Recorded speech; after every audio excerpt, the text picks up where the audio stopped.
sur votre panier à toutes les données que vous souhaitez gratuitement.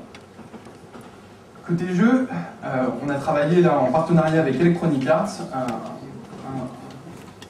sur 2 jeux dont vous avez peut-être entendu parler. En l'occurrence Worms, qui est un jeu, vous y avez sûrement joué, ou peut-être eu l'occasion, si ce n'est pas le cas, vous pouvez la télécharger sur le store. Elle est disponible dès la fin de cette présentation. C'est le jeu que vous avez rencontré sur votre PC, que vous avez peut-être joué sur tout un tas de plateformes. Et Game of Life, qui est un jeu de plateau, avec, pareil, une couche de 3D pour rendre le jeu beaucoup plus attractif. Donc voilà un petit peu notre parcours à Playsoft et les applications qu'on a développées là, ces 3 derniers mois sur WebOS. Maintenant, on va rentrer un petit peu plus dans pour vous donner un feedback un peu sur nos ressentis après ces 6 mois dans cet OS, ce qu'on a pu retenir, ce qu'on a pu apprendre et ce qu'on a particulièrement apprécié sur WebOS. Je vais me focaliser sur 3 éléments principaux pour cette plateforme. Le premier point qui nous a paru un point majeur dans le pourquoi utiliser WebOS et pourquoi se lancer dans les développements WebOS, c'est la qualité du SDK, et pour ça, je pense qu'on peut remercier HP sur le travail qu'ils ont effectué sur ce côté-là. Donc ça marche sur Mac, sur PC, sur Linux, ça s'installe super facilement. Vous pouvez avoir un environnement de développement en quelques clics. Donc là-dessus, c'est un très bon point. Si vous avez des équipes, si vous travaillez avec des développeurs, que vous soyez un développeur indépendant ou pas, c'est un point, à mon avis, qui est crucial pour se lancer sur ce système. Le deuxième point, le point fort de la technologie qui est derrière, c'est le web. Donc on retrouve tout ce qu'on a déjà connu depuis ces 15 dernières années, disponible directement sur son téléphone mobile pour développer des applications extrêmement riches, extrêmement complexes.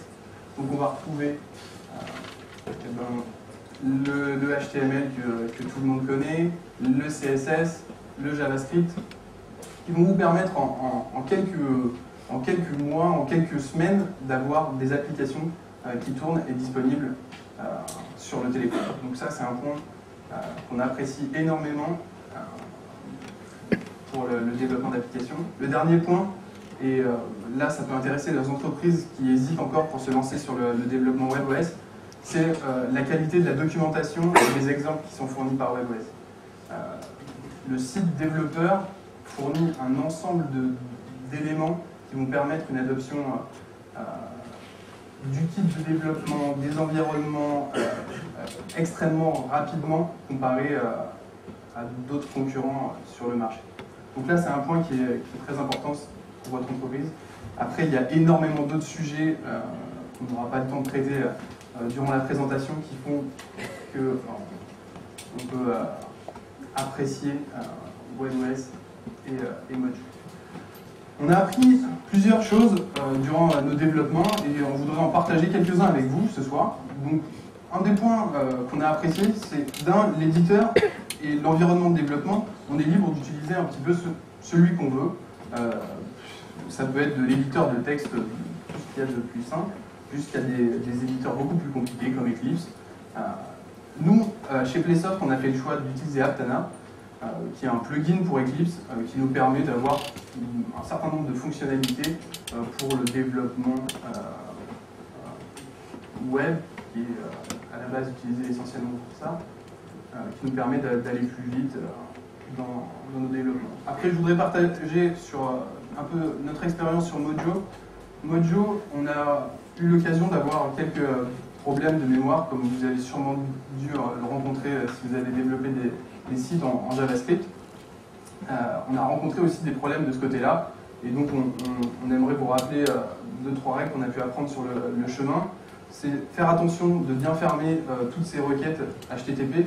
Donc en gros, si vous téléchargez du contenu des web services, il faut faire particulièrement attention à ça si on ne veut pas rentrer dans zone un petit peu limite pour l'utilisation de l'application. Et puis un autre conseil qui paraît tout à fait normal, dans le développement d'applications, il faut faire attention au nombre d'éléments qui vont être stockés en background, donc en l'occurrence là je parle de pages, pour éviter d'avoir des problèmes durant l'utilisation de l'application. Donc ça c'est tout ce qu'on a pu, et il y a un certain nombre d'autres points, si vous voulez, on pourra en discuter après plus tranquillement, sur lesquels vous pouvez partager là, durant cet événement avec vous. Maintenant, on va parler un petit peu d'Enio. Enio, donc on a passé ici, en tous les cas pour mon compte, une super journée en compagnie des développeurs qui ont pu nous apporter tout un tas de nouvelles informations sur les avancées et aussi nous accompagner sur le développement de nos applications qu'on a beaucoup apprécié. Il y a 3 points là encore sur lesquels je voudrais, où nous, Playsoft, on trouve un intérêt particulier.